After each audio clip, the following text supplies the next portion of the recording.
hope you are well. Welcome to today's episode of Daily Musings.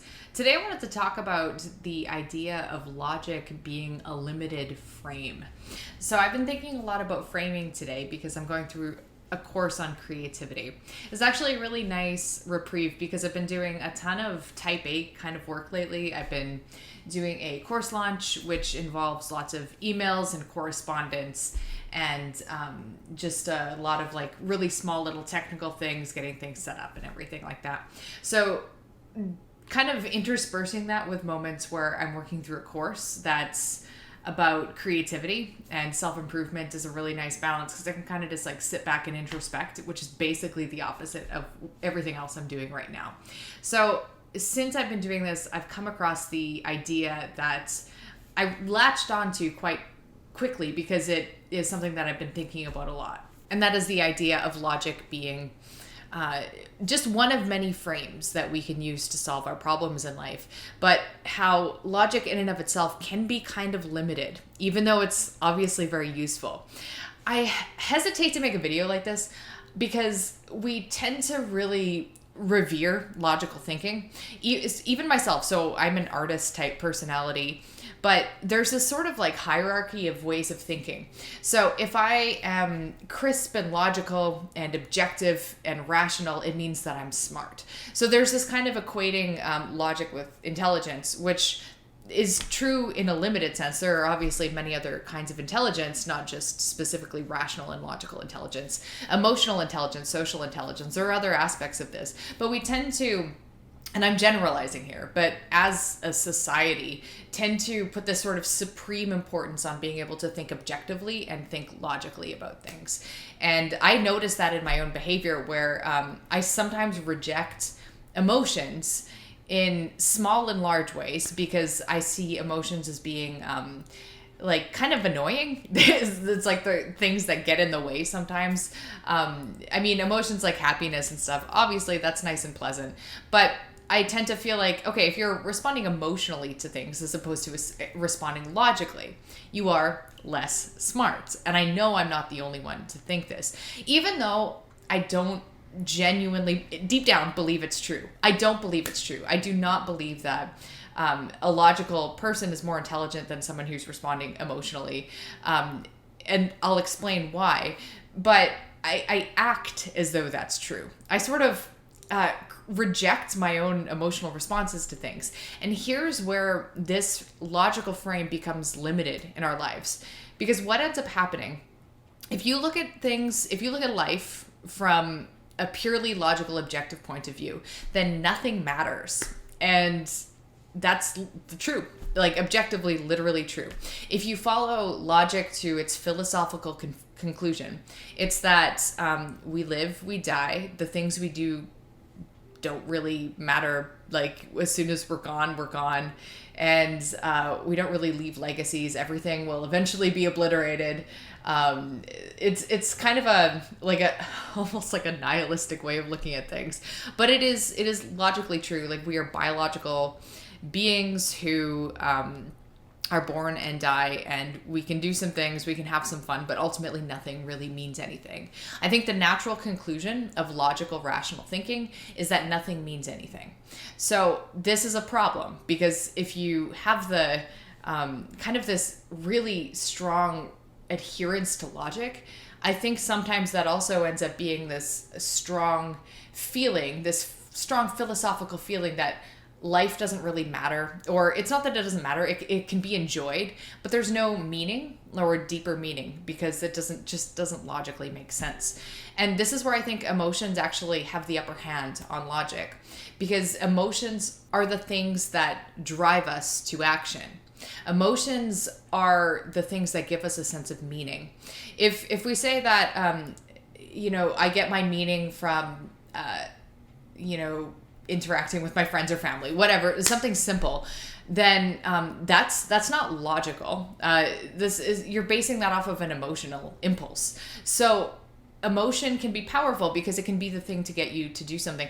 I'm going to really butcher this, but I do remember reading about someone who had an accident that caused them some kind of brain injury to a region in their brain that basically like shut off their emotional responses. So they were only kind of able to think in a logical way.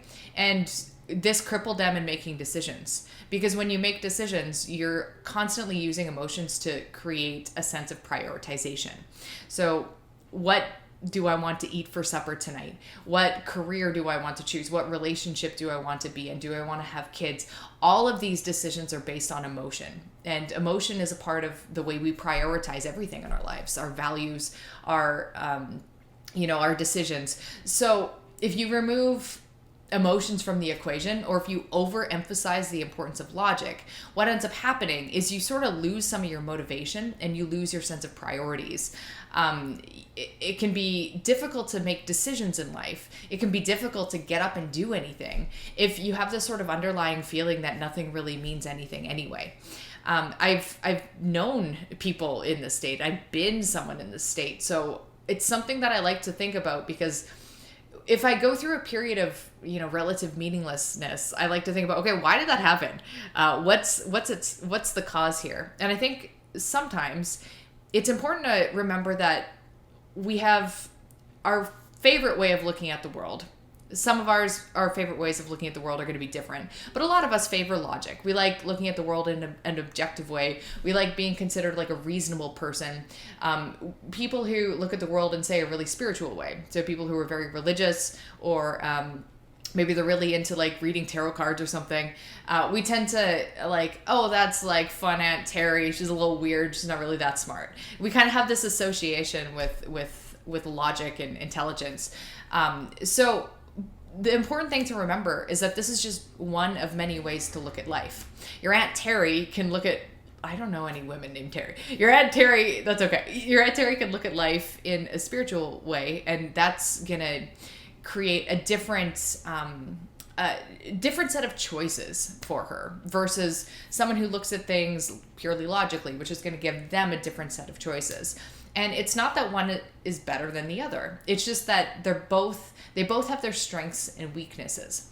It's obvious to assess the strengths and weaknesses of an emotional perspective. So someone who's very emotional might be prone to making bad decisions, like errors of judgment. They might, get themselves into the same patterns of behavior where they're, acting impulsively or things like that.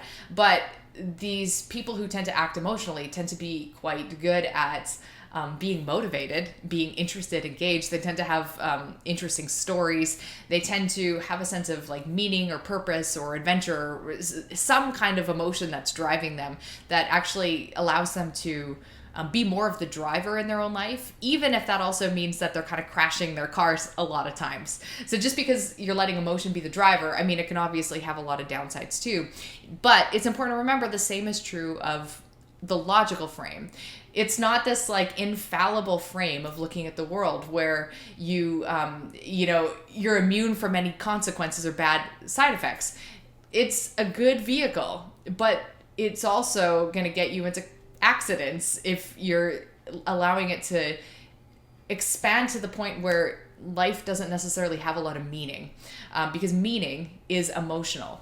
The meaning that we give life is emotional. The motivation that we get when we do anything, whether it's like, why does someone learn how to play piano, for example? It's not usually, I mean, you can look at it logically. You can say, okay, well, I'll probably have a healthier brain into old age if I pick up an instrument. It's a good idea for adults to have a hobby based on, whatever studies. So it's not that someone can't pick up a hobby out of just kind of facts. But if you think about, like, if I'm looking at two people and I'm a teacher and I'm trying to put my money on which person's going to stick with it in the long run, it's probably going to be the person who's passionate. It's probably going to be the person who was brought to tears by a performance they heard and thought like, wow, music is super, it moves me. Like it touches my heart. It reaches some place inside of me that really matters. It gives me a sense of meaning. That I'm going to bet on that person to follow through with whatever action they're going to be taking, not the logical person. Logic has its limits. That's where I'm going to leave today's video at, and I'll catch you guys in the next one.